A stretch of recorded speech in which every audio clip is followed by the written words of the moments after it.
পাকিস্তানে টি-20 দল থেকে বাদ পড়লেন বাবর আজম সহ মোহাম্মদ রিজওয়ান। হ্যাঁ, ব্যাপারটা অহেতুক নয়, একদমই সত্যি। চ্যাম্পিয়ন্স ট্রফির গ্রুপ পর্ব থেকেই পাকিস্তান বিদায় নেওয়ার পর থেকে দল নির্বাচনে বড় পরিবর্তন এসেছে। নিউজিল্যান্ডের বিপক্ষে 5 ম্যাচের টি-20 সিরিজ থেকে বাদ পড়েছেন বাবর আজম ও মোহাম্মদ রিজওয়ান। তবে তারা একদিনের দলে জায়গা ধরে রেখেছেন। টি-20তে অধিনায়ক হয়েছে সালমান আলী আগা, সহ অধিনায়ক করা হয়েছে শাদাব খানকে, যিনি জাতীয় দলে ফিরে গুরুত্বপূর্ণ দায়িত্ব পেলেন। পাকিস্তান 16 মার্চ থেকে নিউজিল্যান্ডে 5টি টি-20 ও 3টি একদিনের ম্যাচ খেলবে।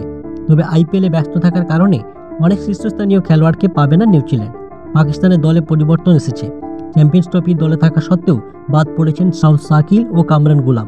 বিশ্রাম দেওয়া হয়েছে শাহিন শাহ আফ্রিদি ও হ্যারিস রাফকে। এদিকে চোটের কারণে দলে সুযোগ পাননি শাহিম আউব ও ফখর জামান।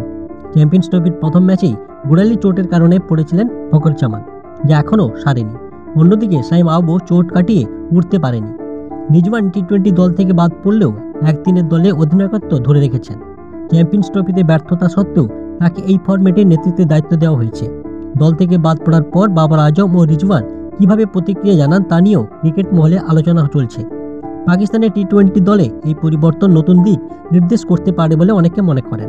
এরকম ক্রিকেটের নিত্য নতুন খবর পেতে আমাদের চ্যানেলটিকে লাইক, শেয়ার ও সাবস্ক্রাইব করে আমাদের পাশে থাকুন।